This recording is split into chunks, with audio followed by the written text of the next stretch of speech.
Assalamualaikum warahmatullahi wabarakatuh. Yang terhormat Ibu Dr. Evita Soraya MPD sebagai dosen pengampu mata kuliah Manajemen Pemasaran Jasa Pendidikan.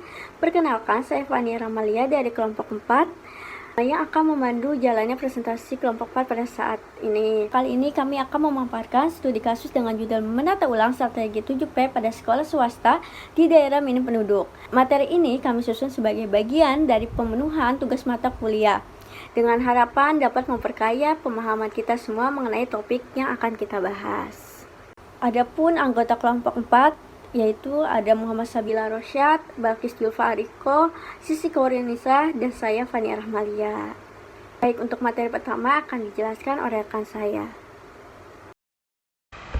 Baik teman-teman, sebelum kita membedah terkait studi kasus terkait menata ulang strategi 7P di sekolah swasta yang minim penduduk, kita akan bahas dulu nih terkait pembahasan di era yang semakin maju, bahwasanya lembaga pendidikan swasta itu menghadapi tantangan yang sangat serius, betul, dalam menjaga keberlangsungan operasionalnya, terutama di wilayah dengan jumlah penduduk yang rendah, rendahnya angka pendaftaran dan citra sekolah swasta yang dianggap mahal, serta kurang relevan dengan kebutuhan lokal menjadi hambatan utama.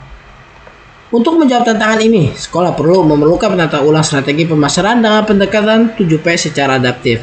Strategi ini bertujuan untuk membentuk citra positif, meningkatkan kepercayaan publik, serta menciptakan keterlibatan masyarakat melalui nilai tambah yang relevan, berdaya saing, dan berkelanjutan sesuai dengan konteks lokal. Nah, lebih lanjut kita akan bahas nih lebih lanjut terkait pembahasan materi pada studi kasus kali ini yang akan dijelaskan oleh para rekan-rekan saya.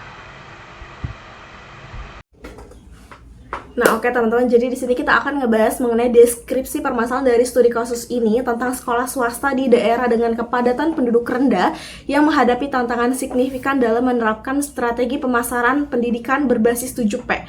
7P ini adalah product, price, place, promotion, people, process, dan juga physical evidence. Nah, keterbatasan jumlah calon siswa itu menjadi hambatan yang utama dalam meningkatkan daya saing sekolah. Menurut penelitian oleh Maisah et al. 2024, penerapan strategi pemasaran berbasis 7P ini menunjukkan bahwa program unggulan, kemudian harga yang kompetitif, lokasi yang strategis, promosi aktif melalui sosial media, pengelolaan sumber daya manusia yang berkualitas, kemudian proses pelayanan yang prima, dan sarana prasarana yang mendukung pembelajaran itu semuanya bisa meningkatkan jumlah peserta didik dan kepercayaan masyarakat terhadap sekolah. Namun di daerah dengan kepadatan pendudukan terendah, kepadatan penduduk rendah itu tantangannya akan menjadi lebih kompleks lagi. Keterbatasan jumlah calon siswa itu menyebabkan sekolah swasta kesulitan dalam mencapai skala ekonomi yang optimal. Nah, hal ini berdampak pada kesulitan dalam menyediakan fasilitas-fasilitas yang memadai juga ya tentunya, seperti merekrut tenaga pendidikan berkualitas juga dan menjalankan program-program unggulannya. Selain itu, keterbatasan anggaran pendidikan ini ataupun anggaran pemasaran ini itu tuh bisa menghambat upaya promosi yang efektif.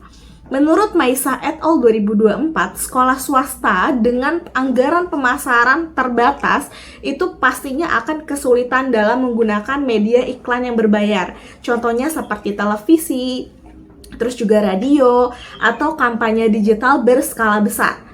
Nah, persaingan dengan sekolah-sekolah lain juga ya, baik itu sekolah swasta ataupun sekolah negeri, itu bisa menjadi tantangan tambahan lagi. Sekolah swasta di daerah dengan kepadatan penduduk rendah itu harus mampu menawarkan keunggulan yang membedakan mereka dengan sekolah-sekolah yang lainnya tentunya. Nah, kesesuaian pesan pemasaran dengan kebutuhan masyarakat setempat itu menjadi kunci dalam menarik minat calon siswa dan juga orang tua tentunya. Selain itu, kebijakan dan juga regulasi yang membatasi promosi pendidikan juga menjadi hambatan dalam mengimplementasikan strategi pemasaran yang efektif. Maisah et al. 2024 ini mencatat bahwa kebijakan yang mengatur pemasaran di sektor pendidikan seperti larangan promosi yang terlalu agresif ataupun janji-janji yang berlebihan itu bisa membatasi kreativitas dalam kampanye pemasaran. Nah, untuk mengatasi hal-hal tersebut, sekolah swasta di daerah dengan kepadatan penduduk rendah itu perlu mengembangkan strategi pemasaran yang inovatif dan juga yang adaptif. Nah, pemanfaatan teknologi informasi seperti platform digital dan juga media sosial itu bisa menjadi saluran efektif dalam menjangkau masyarakat luas dengan biaya yang lebih efisien tentunya.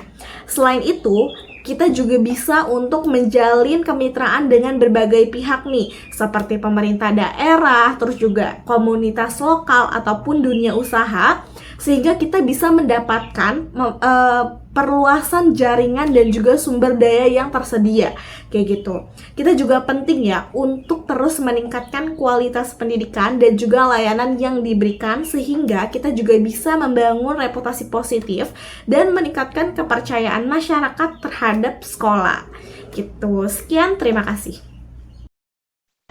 Oke, baik teman-teman. Di sini saya akan membahas terkait analisis masalah dari hasil presentasi yang saya buat. Nah, permasalahan utama yang dihadapi oleh sekolah swasta di daerah dengan jumlah penduduk yang rendah, seperti pada contoh yang ada tertera dalam PowerPoint ini, yaitu SMP IT Al-Fajar Mandiri di Kabupaten Lahat dan juga SMA Muhammadiyah 4 Porong. Nah, berakar dari keterbatasan jumlah peserta didik. Kondisi ini berdampak langsung pada pendanaan sekolah karena mayoritas sumber dana bergantung pada jumlah siswa. Tantangan ini diperparah oleh rendahnya kepercayaan masyarakat terhadap sekolah swasta serta kendala geografis yang menyulitkan akses dan promosi. Akibatnya, sekolah-sekolah ini sulit menjangkau calon siswa baru baik dari sisi persepsi maupun jarak. Nah, selain itu teman-teman semua, terbatasnya dana membuat sekolah kesulitan meningkatkan kualitas sumber daya manusia, mengembangkan fasilitas dan memperkuat digitalisasi. Ketergantungan yang tinggi pada dana dari peserta didik tanpa adanya strategi alternatif pembiayaan menyebabkan sekolah tidak mampu bersaing dengan sekolah negeri yang memiliki dukungan anggaran dari pemerintah. Nah, kompleksitas permasalahan ini menunjukkan pentingnya inovasi manajerial dan strategi branding pendidikan yang tepat agar sekolah swasta di daerah minim populasi tetap bisa bertahan dan berkembang dengan lebih lanjut. Kita bakal bahas lagi di slide berikutnya. Nah, pada pembahasan analisis pertama yaitu terkait dengan tantangan demografi dan juga pendaftaran. Sekolah-sekolah yang ada di Kabupaten Lahat dan Porong itu dihadapkan pada tantangan demografis yang nyata, yaitu terbatasnya jumlah penduduk usia sekolah. Populasi yang kecil ini secara langsung mempersempit pasar calon peserta didik baru, sehingga menimbulkan dampak pada rendahnya angka pendaftaran. Selain itu, sekolah-sekolah ini juga harus bersaing nih dengan sekolah negeri yang mendapatkan subsidi dari pemerintah dan juga kemungkinan dari sekolah swasta lainnya yang memiliki sumber daya yang lebih besar. Persaingan ini tentunya menyebabkan sekolah tersebut sulit mencapai target dari pendaftaran setiap tahunnya. Ketergantungan pada jumlah siswa sebagai sumber daya utama menambah juga nih beban pengelolaan sekolah. Ketika pendaftaran menurun, otomatis anggaran sekolah itu ikut berdampak. Hal ini menghambat pemenuhan kebutuhan strategis seperti kegiatan promosi, pengembangan kualitas SDM guru, hingga pembaruan fasilitas pembelajaran tentunya. Nah, situasi ini teman-teman semua menciptakan lingkaran tantangan yang terus berulang dan membutuhkan strategi terobosan untuk memutuskan rantainya, misalnya lewat inovasi branding sekolah, kemitraan, ataupun diverifikasi sumber pendanaan. Baik, pada pembahasan kedua yaitu dari analisis masalah terkait citra dan juga akses informasi. Citra dan akses informasi menjadi tantangan utama bagi sekolah seperti SMP IT Al-Fajar Mandiri dan juga SMA Muhammadiyah 4 Porong. Rendahnya kesadaran masyarakat terhadap keberadaan dan keunggulan sekolah ditambah dengan stigma bahwa sekolah swasta berbasis agama kurang sebanding dengan sekolah negeri telah menurunkan tingkat kepercayaan orang tua dan calon peserta didik. Kondisi ini diperburuk oleh strategi promosi yang masih konvensional dan belum didukung oleh media digital, sehingga informasi tidak tersebar luas terutama di daerah dengan hambatan geografis. Tanpa penguatan citra melalui platform digital yang efektif, sekolah akan sulit bersaing dan dikenal secara lebih luas oleh masyarakat. Baik, selanjutnya yaitu analisis masalah terkait permasalahan ketiga. Terkait dampak dan juga kebutuhan strategi ulang 7P. Terbatasnya jumlah siswa memberikan dampak langsung pada ketersediaan dana operasional sekolah yang kemudian berpengaruh terhadap kualitas guru, fasilitas, dan kegiatan promosi. Kondisi ini menciptakan siklus penurunan yang berkelanjutan. Untuk memutus siklus tersebut, diperlukan strategi ulang bauran pemasaran 7P yang lebih kontekstual, mulai dari penyesuaian produk, penetapan harga yang tepat, pemilihan lokasi promosi, hingga pendekatan komunikasi melalui media sosial dan juga komunitas. Sehingga itu peningkatan kualitas SDM, penguatan proses layanan, dan penyajian bukti fisik yang meyakinkan juga harus disesuaikan dengan karakteristik masyarakat setempat. Strategi ini dapat diperkuat melalui pendekatan relasional seperti seminar keluarga dan kolaborasi komunitas yang mampu meningkatkan kepercayaan publik terhadap sekolah. Nah, untuk lebih lanjutnya bakal dibahas lagi oleh teman-teman saya berikutnya. Nah, selanjutnya adalah pendekatan teori yang dipakai dalam studi kasus ini. Dalam menghadapi tantangan pemasaran di sektor pendidikan, pada sekolah swasta khususnya di daerah dengan kepadatan penduduk yang rendah seperti di Kabupaten Lahat dan juga Porong, strategi pemasaran seperti apa sih yang efektif untuk diterapkan? Nah, menurut kami strategi yang paling efektif untuk diterapkan oleh sekolah swasta pada daerah dengan minim penduduk adalah menggunakan pendekatan buaran pemasaran 7P.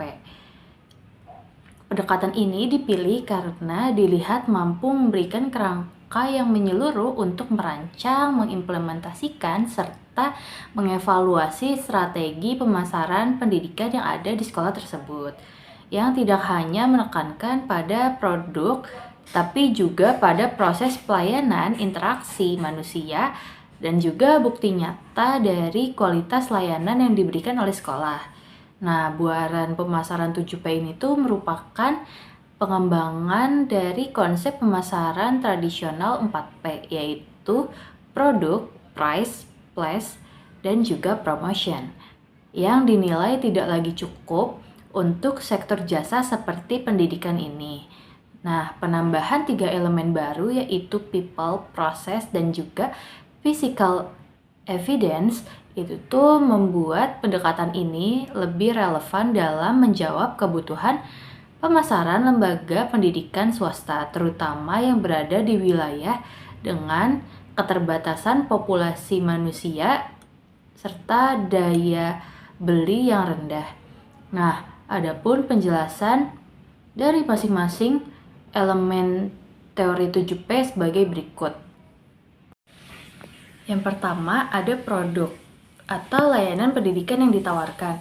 Produk yang ditawarkan sekolah bukan hanya berupa pelajaran di kelas, tetapi juga cara mengajar, pembinaan karakter, dan juga program pendukung lainnya seperti ekstrakurikuler. Nah, sekolah itu dapat menawarkan program unggulan yang berbeda dari sekolah lainnya, seperti pengadaan boarding class, pembelajaran keterampilan digital, kewirausahaan, ataupun program karakter lainnya, yang membuat sekolah menjadi tempat belajar sekaligus pembentukan kepribadian dan keahlian yang dibutuhkan oleh anak di masa depan. Yang kedua itu ada price atau harga. Biaya pendidikan sekolah harus sesuai dengan kondisi ekonomi dari masyarakat sekitar sekolah.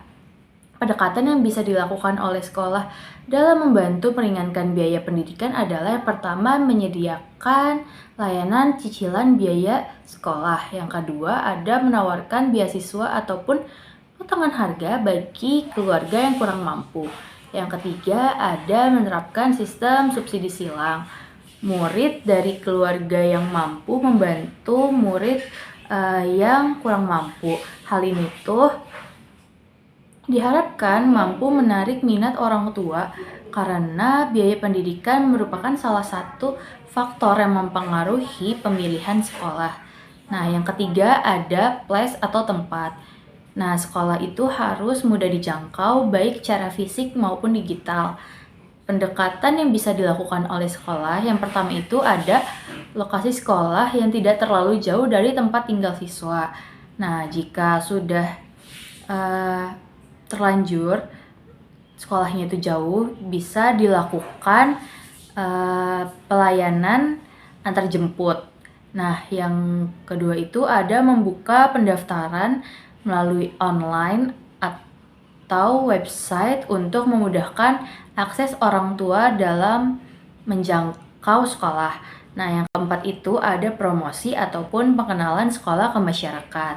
Sekolah itu perlu aktif memperkenalkan diri, melakukan promosi, dan juga membranding diri agar masyarakat merasa tertarik kepada sekolah tersebut. Strategi yang bisa dilakukan adalah menampilkan cerita sukses dari alumni, terus juga mengadakan open house ataupun lomba, serta kegiatan sosial yang dilakukan di sekolah. Terus juga bisa memposting kegiatan sekolah secara rutin melalui platform TikTok, Instagram, ataupun WhatsApp. Nah, tujuannya itu untuk menarik perhatian serta menjangkau lebih banyak orang dan membantu orang tua menjadi yakin untuk mendaftarkan anaknya di sekolah tersebut. Yang kelima itu merupakan people ataupun sumber daya manusianya. Nah, guru dan staf adalah wajah utama dari sekolah yang langsung berhubungan dengan siswa dan orang tuanya. Strategi yang bisa dilakukan adalah memberikan pelatihan rutin kepada guru dan staf agar dapat memberikan pelayanan yang maksimal kepada peserta didik dan juga orang tua. Yang kedua ada membangun kerjasama tim yang solid dan saling mendukung. Yang ketiga ada memberikan penghargaan bagi staf ataupun guru dengan kinerja yang baik. Nah, guru dan staf yang ramah serta sabar dan profesional akan meningkatkan kepercayaan orang tua kepada sekolah. Yang keenam ada proses ataupun cara layanan sekolah berjalan. Proses administrasi dan pembelajaran di sekolah harus mudah, jelas, dan juga transparan. Strategi yang bisa dilakukan adalah menyediakan pendaftaran dan pembayaran secara online. Jadi orang tua tuh tidak perlu repot datang ke sekolah. Terus yang kedua ada menyusun sistem pelaporan nilai ataupun raport yang rapi dan juga transparan yang berbasis digital. Yang ketiga ada pemanfaatan aplikasi ataupun grup WhatsApp untuk berkomunikasi dengan orang tua. Karena proses yang baik akan membuat orang tua merasa nyaman dan juga percaya kepada sekolah. Nah, yang ketujuh ataupun yang terakhir adalah bukti fisik ataupun physical evidence. Nah, tampilan dari sekolah tuh walaupun sederhana harus tetap rapi dan juga bersih. Kenapa? Karena itu mencerminkan sekolah yang profesional dan dapat dipercaya. Strategi yang bisa dilakukan oleh sekolah adalah yang pertama menjaga kebersihan kelas, toilet, dan juga lingkungan sekolah agar selalu bersih. Yang kedua ada menyediakan seragam yang rapi dan juga identitas sekolah yang jelas. Yang ketiga ada memiliki brosur, papan nama, ataupun website sekolah yang informatif. Nah, kesan pertama yang baik itu tuh membuat sekolah tampak profesional dan siap menerima peserta didik baru. Jadi, kesimpulannya, dengan pendekatan 7P tersebut diharapkan sekolah swasta di daerah dengan jumlah penduduk yang minim tetap dapat bisa bertahan dan juga berkembang dengan membangun kepercayaan kepada masyarakat dan kepada orang tua yang sudah menyekolahkan anaknya di sekolah tersebut bisa menjadi salah satu strategi agar sekolah bisa lebih dikenal dengan cara kita memberikan benefit-benefit yang banyak kepada orang tua sehingga mereka secara tidak langsung akan mempromosikan sekolah kita karena merasa puas dengan pelayanan yang kita berikan. Nah, dengan membangun kepercayaan ini juga diharapkan dapat membantu meningkatkan jumlah siswa baru yang ingin mendaftar dan sekolah menjadi lebih dikenal. Mungkin itu saja akan dijelaskan oleh rekan saya. Terima kasih. Nah, oke, materi selanjutnya yaitu ada alternatif solusi. Dalam menghadapi tantangan rendahnya minat peserta didik di sekolah swasta yang terletak di daerah dengan populasi minim, pendekatan strategi pemasaran jasa pendidikan yang dikenal sebagai marketing mix 7P menjadi salah satu solusi yang efektif dan adaptif. Strategi ini mencakup 7 elemen penting yaitu seperti produk, price, place, promotion, people, process, dan physical advance yang dapat diimplementasikan secara kontekstual sesuai dengan karakteristik dan kebutuhan lokal. Nah, yang pertama itu ada dari sisi produk pendidikan.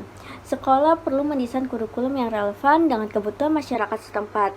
Ini dapat dilakukan dengan mengembangkan program pembelajaran yang berbasis kearifan lokal dan keterampilan praktis, seperti pertanian, kewirausahaan, atau teknologi terapan yang tidak hanya meningkatkan relevansi, tetapi juga motivasi siswa dalam mengikuti pembelajaran. Nah, yang kedua itu ada aspek harga, di mana pendekatan yang lebih fleksibel sangat dibutuhkan pada sistem harga. Sistem pembayaran yang dapat disesuaikan dengan kemampuan orang tua seperti cicilan atau subsidi silang melalui program beasiswa internal dapat mengurangi beban biaya dan membuat pendidikan lebih terjangkau bagi keluarga di daerah tersebut. Nah, yang ketiga itu ada tempat, di mana keterbatasan akses fisik menuju sekolah dapat diatasi melalui penerapan blended learning yang menggabungkan pembelajaran tatap muka dan daring. Selain itu, layanan antarjemput siswa melalui kerjasama dengan ojek atau komunitas transportasi dapat meningkatkan aksesibilitas dan kenyamanan. Itu yang keempat ada strategi promosi, di mana strategi ini juga harus disesuaikan dengan konteks lokal. Pendekatan promosi yang berbasis komunikasi seperti keterlibatan tokoh masyarakat atau alumni serta pemanfaatan media sosial lokal cenderung lebih efektif dibandingkan iklan konvensional karena lebih menjangkau dan membangun kepercayaan.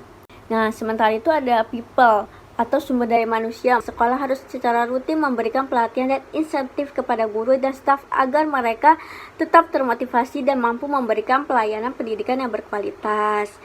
Nah, dari sisi proses, digitalisasi layanan administratif seperti pendaftaran, absensi, dan komunikasi sekolah orang tua akan sangat membantu meningkatkan efisiensi serta transparansi dalam manajemen sekolah. Nah, yang terakhir itu bukti fisik atau physical evidence. Di mana ini juga memainkan peran penting menjaga kebersihan, keamanan, serta keasrian lingkungan sekolah. Misalnya dengan menerapkan konsep eco school yang dapat membangun citra positif sekolah dan memberikan kesan nyaman bagi peserta didik dan orang tua. Dalam penerapan strategi 7P dalam konteks pendidikan tidak hanya dapat meningkatkan kualitas layanan dan daya saing sekolah, tetapi juga memperluas akses pendidikan bagi masyarakat di daerah dengan keterbatasan sumber daya. Dengan pendekatan yang holistik dan adaptif seperti ini, sekolah swasta di wilayah minim populasi tetap dapat menjadi pilihan utama untuk berkualitas bagi masyarakat sekitar. Baik, sampailah kita pada di penghujung pembahasan terkait kesimpulan yang telah kami presentasikan sebelumnya. Terkait kesimpulannya yaitu bahwasanya strategi pemasaran pendidikan berbasis 7P perlu diterapkan secara kontekstual oleh sekolah swasta di daerah minim penduduk untuk menjawab tantangan keterbatasan peserta didik, SDM, dan juga infrastruktur. Penyusunan strategi ini mencakup kurikulum yang relevan dengan kebutuhan lokal, biaya yang fleksibel, promosi yang menyentuh komunitas sekitar, serta peningkatan kualitas layanan dan juga keterlibatan masyarakat. Dengan implementasi 7P yang terpadu dan berkelanjutan, diharapkan bahwasannya sekolah swasta di daerah minim penduduk itu dapat bertahan dan tetap menjalankan perannya sebagai lembaga pendidikan yang berkualitas di tengah persaingan dan juga keterbatasan sumber daya. Alhamdulillah telah sampailah kita pada di penghujung pembahasan. Sebelum itu aku mau ngucapin terima kasih dulu kepada seluruh penonton yang sudah menyaksikan terkait hasil presentasi dari kami. Semoga dari hasil presentasi ini menimbulkan banyak manfaat dan juga menimbulkan sebuah ide baru untuk mengatur strategi ulang 7P di sekolah yang minim penduduk. Serta kami juga dari kelompok saya Muhammad Subah Rosyad, Balkis, Sisi, dan juga Fania mengucapkan terima kasih kepada Bu Evita Soraya selaku dosen mata kuliah manajemen pemasaran jasa pendidikan ini yang telah mengajarkan kepada kami terkait pembahasan materi-materi yang ada di mata kuliah tersebut, serta kepada para kakak pembimbing di mata kuliah ini, kami juga mengucapkan terima kasih sebanyak-banyaknya. Akhir kata, mohon maaf apabila ada kesalahan. Wassalamualaikum warahmatullahi wabarakatuh. Sampai jumpa.